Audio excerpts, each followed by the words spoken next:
নমস্কাৰ ছাত্ৰ-ছাত্ৰী সকল ই কক্ষালৈ তোমালোকক স্বাগতম জনাইছো মই জিন্তিমণি ৰাজবংশীয়ে তোমালোকৰ মাজলৈ আকৌ আহিছো এটা নতুন ভিডিও লৈ ছাত্ৰ-ছাত্ৰী সকল আজিৰ ভিডিওটিত আমি আলোচনা কৰিম ষষ্ঠ শ্ৰেণীৰ সমাজ বিজ্ঞানৰ পাঠ্যপুথি সমাজ বিচিত্ৰা স্বদেশ বিদেশৰ সমাজ পৰিচয় আৰু এই পাঠ্যপুথিখনৰ 8 নম্বৰ পাঠ ভাৰতীয় সভ্যতাৰ আৰম্ভণি আৰু এই পাঠৰ আমি আজি 8 নম্বৰ অংশটি আলোচনা কৰিম ছাত্ৰ-ছাত্ৰী সকল আমি আগৰ অংশবোৰত পাঠটো আৰু আমি এই পাঠটিৰ অনুশীলনী আলোচনা কৰিছিলো আমি আগৰ ভিডিওটিৰ 7 নম্বৰ অংশটিত কি কৰিছিলো যে আমি অনুশীলনী 1 আৰু অনুশীলনী 2ৰ কিছু অংশ আমি আলোচনা কৰিছিলো ছাত্ৰ-ছাত্ৰী সকল আহাচোন চাও আজিৰ ভিডিওটোতনো কি আছে ছাত্ৰ-ছাত্ৰী সকল অনুশীলনী 2 আৰু কেইটামান প্ৰশ্ন আমাৰ বাকি আছিল অনুশীলনী 2 ইয়াতে দিছে 2 নম্বৰ প্ৰশ্নটোত দিছে সমুটুকা লিখা আমাক সমুটুকা লিখিব দিছে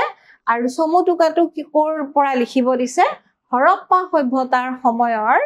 সৰস্বতী নদীৰ কথা আমি হৰপ্পা সভ্যতাৰ পাঠটোত পাইছিলো আৰু তাতনো কি আছে সৰস্বতী নদীৰ বিষয়ে সেইখিনি আমি চমুকে লিখিব লাগে ছাত্ৰ-ছাত্ৰী সকল সমুটুকা মানে যিকোনো এটা বিষয়ৰ ওপৰত অকমান আমি চমুকৈ লিখিব লাগে এতিয়া আহাচোন সৰস্বতী নদী ঋগবেদত সৰস্বতী নদীৰ প্ৰথম উল্লেখ পোৱা যায় ছাত্ৰ-ছাত্ৰী সকল সৰস্বতী নদীৰ প্ৰথম উল্লেখ আমি ক'ত পাইছো ঋগবেদত পাইছো ঋগবেদ তোমালোকে জানাই ছাত্ৰ-ছাত্ৰী সকল আটাইতকৈ পুৰণা বেদ আৰু আমাৰ 4খন বেদ যে আছে তাৰে ভিতৰত আটাইতকৈ পুৰণা বেদ হৈছে ঋগবেদ আৰু এই ঋগবেদতে সৰস্বতী নদীৰ নামটো প্ৰথম উল্লেখ আছে এই গ্ৰন্থত সৰস্বতীক দেৱী আৰু পৰ্বতৰ পৰা সাগৰলৈ বৈ যোৱা নদী হিচাপে উল্লেখ কৰিছে মানে ক'ত কৰিছে ঋগবেদত কৈছে যে সৰস্বতী এগৰাকী কি আছিল দেৱী আছিল আৰু পৰ্বতৰ পৰা সাগৰলৈ বৈ যোৱা নদী এই বুলি ঋগবেদত উল্লেখ আছে পৰৱৰ্তী গ্ৰন্থসমূহত নদীখন শুকাই যোৱা আৰু শেষত নোহোৱা হৈ যোৱা বুলি বৰ্ণনা কৰা হৈছে ঋগবেদতটো কি আছে পালোৱে আমি ছাত্ৰ-ছাত্ৰী সকল ঋগবেদত কৈছে যে সৰস্বতী এগৰাকী দেৱী আৰু পৰ্বতৰ পৰা সাগৰলৈ বৈ যোৱা নদী কিন্তু ঋগবেদৰ পিছৰ যিবোৰ গ্ৰন্থ ৰচনা হৈছে তাত লিখা আছে যে নদীখন শুকাই গৈছে আৰু শেষত সেই নদীখন নোহোৱা হৈ গৈছে বুলি উল্লেখ আছে সৰস্বতী নদীৰ বিষয়ে আমি এইখিনিয়ে জানো আৰু সমুটুকা হিচাপে তোমালোকে এইখিনি লিখিলেই হৈ যাব ইয়াৰ পিছত আৰু এটা সমুটুকা তোমালোকক লিখিব দিছে সেইটো হৈছে হৰপ্পা সভ্যতাৰ ঘৰ-দুৱাৰবোৰ কেনেকুৱা আছিল সেই বিষয়ে আমি চমুকৈ লিখিব লাগিব হৰপ্পা সভ্যতাৰ ঘৰ-দুৱাৰবোৰ 2 ধৰণৰ আছিল ছাত্ৰ-ছাত্ৰীসকল কেনেকুৱা আছিল ঘৰ-দুৱাৰবোৰ আছিল 2 ধৰণৰ নগৰবোৰক গাঁথনিৰ ফালৰ পৰা দুৰ্গ আৰু নামনি হৰপ্পা সভ্যতাৰ যিবোৰ নগৰ আছে গাঁথনিৰ ফালৰ পৰা 2 ভাগত ভাগ কৰা হৈছিল এটা ভাগ হ'ল দুৰ্গ আৰু আনটো ভাগ হৈছে নামনি এই দুটা ভাগত ভগাইছিল আৰু দুৰ্গ হ'ল চহৰৰ ওখ অংশ দুৰ্গ আছিল চহৰৰ ওখ অংশ য'ত ৰাজহুৱা গৃহ কিছুমান আছিল ৰাজহুৱা গৃহ মানে কোনবোৰ ছাত্ৰ-ছাত্ৰী সকল ৰাজহুৱা গৃহৰ ভিতৰত আছিল শস্যৰ ভঁৰাল ৰাজহুৱা স্নানাগাৰ সভাগৃহ আদি দুৰ্গ অঞ্চলত দুৰ্গবোৰ কিছু ওখ অঞ্চলত আছিল আৰু সেই দুৰ্গবোৰত ৰাজহুৱা গৃহবোৰ আছিল ৰাজহুৱা গৃহবোৰ ইয়াতে কি কৈছে শস্যৰ ভঁৰাল তাৰ পিছত ৰাজহুৱা স্নানাগাৰ সভাগৃহ আদি আৰু এই দুৰ্গ অঞ্চলত ছাত্ৰ-ছাত্ৰীসকল কোন বাস কৰিছিল শাসক শ্ৰেণীৰ লোকসকল যিসকল তাৰ মানে শাসক আছিল সেই সময়ৰ শাসক শ্ৰেণীৰ লোকসকলে চহৰৰ দুৰ্গ অঞ্চলত বাস কৰিছিল আৰু নামনি চহৰ আমি 2 ভাগ পাইছো ছাত্ৰ-ছাত্ৰীসকল দুৰ্গ আৰু নামনি দুৰ্গ অংশৰ কথা আমি পালো এতিয়া নামনি চহৰত আছিল সাধাৰণ প্ৰজাৰ বাসস্থান মানে নামনি চহৰত কোন থাকে সাধাৰণ প্ৰজাসকল থাকে এই ঘৰবোৰ ঘাই পথৰ দুয়ো কাষে সজা হৈছিল তেওঁলোকৰ ঘৰবোৰ কেনেকুৱা আছিল ঘাই পথটোৰ দুইফালে মানে দুই কাষে ঘৰবোৰ সজা হৈছিল ঘাই পথৰ দুই কাষে মনত ৰাখিবা ঘাই পথতকৈ কিছু উচ্চতাত ঘৰবোৰ নিৰ্মাণ কৰা হৈছিল মানে ৰাস্তাতকৈ কিছু ওখকে তেওঁলোকে ঘৰবোৰ সাজিছিল মানে উচ্চতাত ঘাই পথতকৈ উচ্চতাত তোমালোকে মনত ৰাখিবা তা খটখটিৰ ব্যৱস্থা আছিল ছাত্ৰ ছাত্ৰীসকল ঘৰবোৰত কি আছিলে খটখটি মানে চিৰি মানে ঘৰবোৰলৈ সোমাই যাবলৈ তেখেতসকলে চিৰি বা খটখটিৰ ব্যৱস্থা ৰাখিছিল বেছিভাগ ঘৰে আছিলে দুমহলীয়া মানে বেছিভাগ ঘৰ সেই সময়ৰ বেছিভাগ ঘৰ আছিল দুমহলীয়া প্ৰত্যেক ঘৰৰ লগতে কি আছিলে ছাত্ৰ ছাত্ৰীসকল শৌচাগাৰ আছিল চোতাল আছিল ৰান্ধনী ঘৰ আৰু একাধিক শোৱা কোঠালি আছিলে প্ৰত্যেক ঘৰতে কি আছিলে ছাত্ৰ ছাত্ৰীসকল শৌচাগাৰ চোতাল ৰান্ধনী ঘৰ আৰু একাধিক শোৱা কোঠালি আছিলে আৰু সেই সময়ৰ ঘৰবোৰ ছাত্ৰ ছাত্ৰীসকল ইটাৰে সজা আছিল তোমালোকে মনত ৰাখিবা যে আমি দুই ধৰণৰ ঘৰ পাইছো নগৰক দুটা ভাগত ভগাইছিল দুৰ্গ আৰু নামনি দুৰ্গ অঞ্চলত শাসকসকল আছিলে তেওঁলোকৰ ৰাজহুৱা কিছুমান গৃহ আছিলে যেনে শস্যৰ ভঁৰাল তাৰ পিছত ৰাজহুৱা স্নানাগাৰ আদি আছিলে দুৰ্গ অঞ্চলত আৰু নামনি অঞ্চলত বা নামনি চহৰত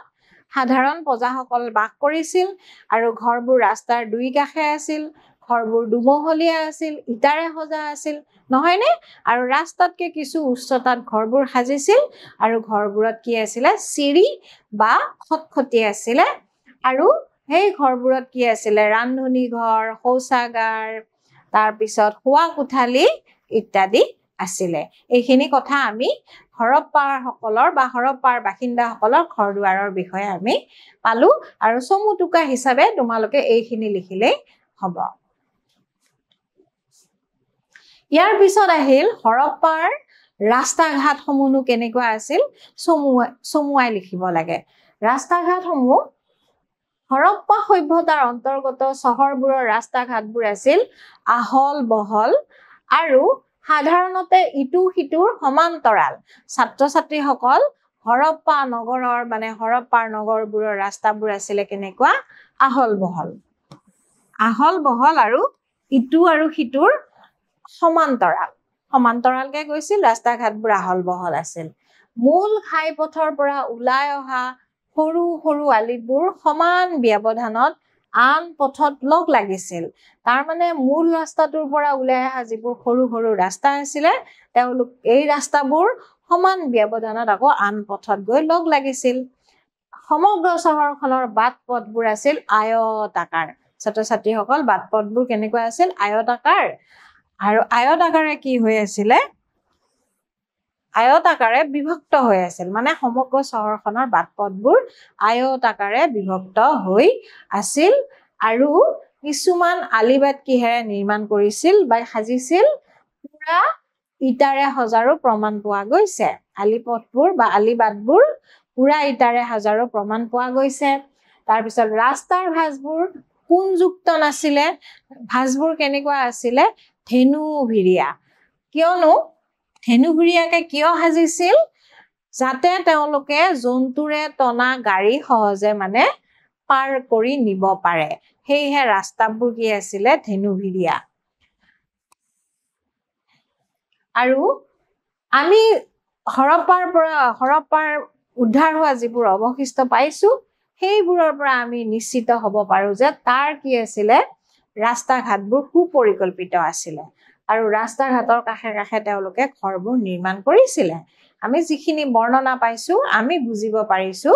যে হৰপ্পা নগৰৰ ৰাস্তা ঘাটবোৰো কি আছিলে সুপৰিকল্পিত আৰু সুন্দৰকৈ সজা আছিল ইয়াৰ পিছত তোমালোকক কৈছে যে জল নিষ্কাশন ব্যৱস্থাৰ বিষয়ে চমুটুকা লিখা কাৰ জল নিষ্কাশন হৰপ্পা নগৰৰ হৰপ্পা সভ্যতাৰ চহৰবোৰৰ জল নিষ্কাশন অৰ্থাৎ পানী যোৱাৰ ব্যৱস্থা আছিল পৰিকল্পিত তেওঁলোকৰ পানী যোৱা ব্যৱস্থা মানে ড্ৰেইনেজ সিস্টেমো খুব কি আছিলে সুপৰিকল্পিতভাৱে সজা আছিলে প্ৰত্যেক ঘৰৰ ব্যৱহৃত পানী উলাই গৈ তেওঁলোকে ক'ত পেলাইছিলে নলাত পেলাইছিলে আৰু নলাত পেলোৱাৰ ব্যৱস্থা তেওঁলোকে ৰাখিছিলে আজিকালিহে আমি ইমান সুন্দৰকে ড্ৰেইন চেইন বনাও নহয় জানো ছাত্ৰ ছাত্ৰীসকল কিন্তু সেই হৰপ্পাৰ লোকসকলে সেই সুদূৰ তেতিয়া হাজাৰ বছৰৰ আগতে ইমান সুপৰিকল্পিতভাৱে তেওঁলোকে জল নিষ্কাশন ব্যৱস্থাটো কৰিছিল আৰু আলিবাটৰ সমান্তৰালকৈ কাষে কাষে কি আছিলে নলাবোৰ আছিল ড্ৰেইনবোৰ আছিল মানে পানী যোৱা আৰু এই নলাবোৰ কি আছিলে ইটাৰ ঢাকনিৰে ঢাকি থোৱাৰ ব্যৱস্থা আছিল ছাত্ৰ ছাত্ৰীসকল নলাবোৰ আকৌ কি আছিলে ইটাৰ ঢাকনিৰে ঢাকি থোৱাৰ ব্যৱস্থা আছিল গতিকে আমি কি গম পালো